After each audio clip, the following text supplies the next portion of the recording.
Mga bata, magsitayo tayong lahat upang manalangin. Sa ngalan ng Ama, ng Anak, ng Espiritu Santo. Amen. Panginoon, maraming salamat po sa araw na ito na ipinagkaloob niyo sa amin. Bago tayo magsimula sa ating aralin, tayo ay magbabalik aral. Sinong nakakaalala sa ating pinag-aralan kahapon? Magaling tungkol sa epekto ng mga panahon. Ano nga po ulit? Yung mga epekto ng panahon? Halimbawa, kapag maulan ang panahon, ano yung ginagawa natin sa loob ng bahay? Humihigop ng mainit na sabaw. Kapag maaraw naman ang panahon, tayo ay nagsasampay ng mga basang damit, mahusay mga bata. Paano naman kapag mahangin ang panahon? Tayo ay nagpapalipad ng saranggola, mahusay mga bata. Paano naman kapag mabagyo ang panahon?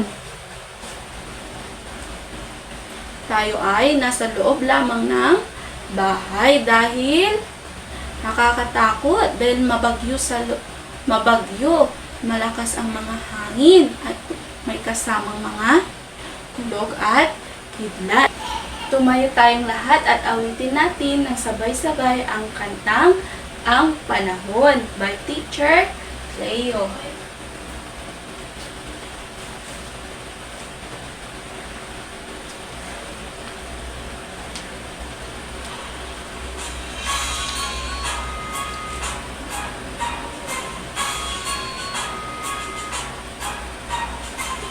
Natin at pakiramdaman ang panahon, kaibigan.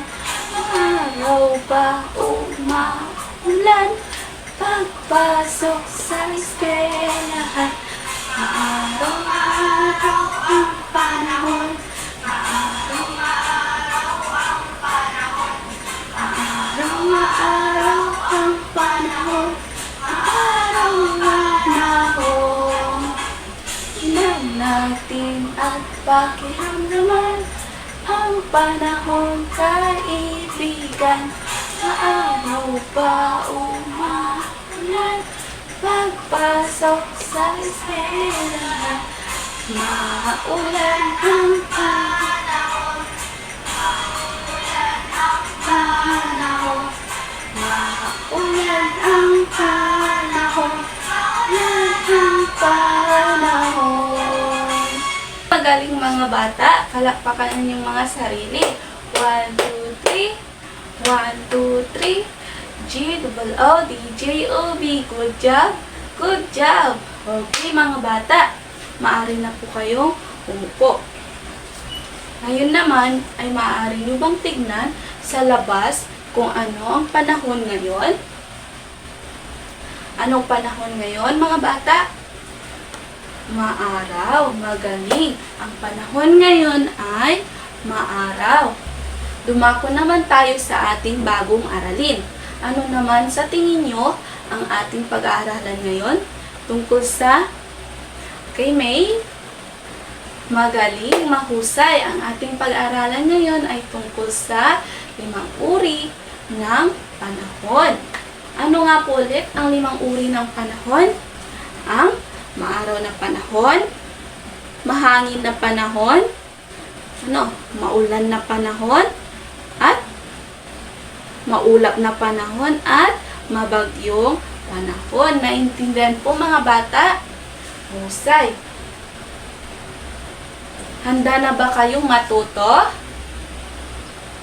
Magaling. Okay, kung handa na po kayong matuto, umupo po ng maayos, manahimik, makinig, at matuto. Unang uri ng panahon ay ang maaraw na panahon. Magaling mga bata. Kapag maaraw ang panahon, ano ang nakikita nyo sa paligid?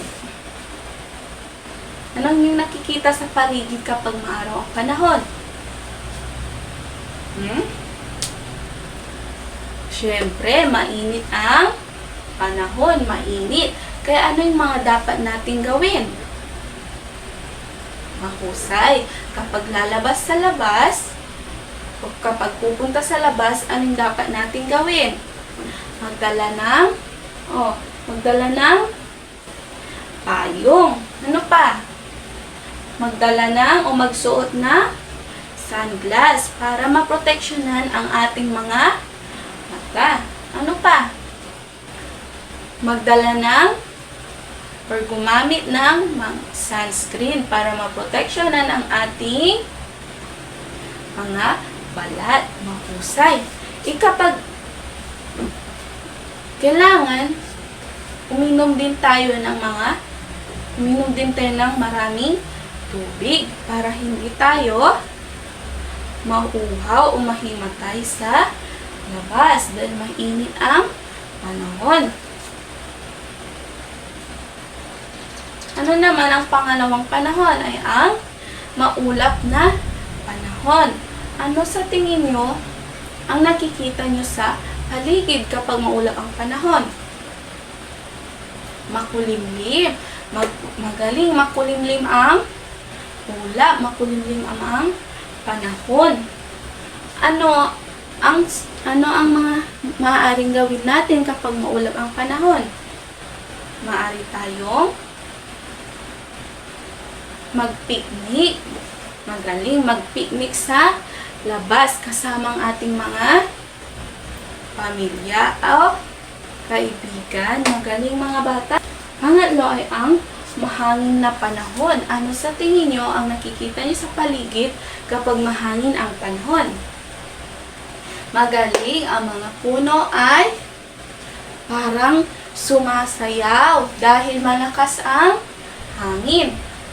Ano naman yung ginagawa kapag mahangin ang panahon? Masarap ang magpalipad ng saranggola. Di ba ang saya kapag nagpapalipad ng saranggola kapag mahangin ang panahon? Di ba mga bata? Okay, magaling mga bata. Ang susunod na panahon ay ang maulan na panahon. Ano sa tingin nyo kapag maulan ang panahon mga bata? Kapag maulan ang panahon ay malakas ang hangin. Di ba malakas ang hangin kapag maulan? Opo, at makulimlim ang ulap. Madilim at makulimlim ang ulap. Ano yung ginagawa kapag maulan ang panahon? Sarap ang humigo ng magaling. Masarap humigo ng sabaw. Ano pa? Kapag pupunta kayo sa labas or may bibilhin kayo sa labas, anong dapat niyong gawin? Magaling magdala po ng kapote o magdala ng payong. Magaling mga bata. Ano naman, ang susunod na panahon ay ang mabagyong panahon. Kapag mabagyong panahon, ano sa tingin nyo nakikita nyo sa paligid? Mahusay mga bata. Madilim at makulimlim. At syempre, nakakatakot, di ba? Kasi may kasamang hulog at kidlat. Kapag mabagyo ang panahon, ano yung ginagawa? Nasa loob lamang ng bahay. Magaling mga bata. Dahil malakas ang hangin, malakas ang ulan, at may kasamang kulog at kidlat, ay maaaring mas maganda na lamang na manatili sa loob ng bahay para mapanatiling tayo ay ligtas. Naintindihan? Naintindihan po ba mga bata? Magaling. Pero tandaan mga bata, ang mga uri ng panahon ay ito ay kondisyon sa ating kalangitan dahil ito ay hindi natin inaasahan kung kailan darating dahil maaaring ngayon ay maaraw ng panahon at mamayang hapon naman ay maulan ang panahon. Naintindihan mga bata? Okay mga bata, ano sa tingin nyo ang paborito nyong panahon? May maaraw na panahon. Bakit? Magaling. Dahil maaari tayong magsampay ng mga basang damit. Sino pa? Okay, dyan. Mahangin. Bakit kaya mahangin? Wow! Dahil masarap ang magpalipad ng saranggola. Dahil malakas ang simoy ng hangin. Okay, maglabas ng malinis na papel at lapis dahil meron akong inihanda na inyong pagtataya. Ang panuto ay iguhit ang masaya kung tama ang pangungusap. At malungkot naman kung mali ang pangungusap. Naintindihan po ba? Okay, uulitin ko ha. Makinig. Iguhit ang masaya kung tama ang pangungusap. At iguhit naman kung malungkot kung ito ay mali ang pangungusap. Naintindihan? Okay, magsimula na.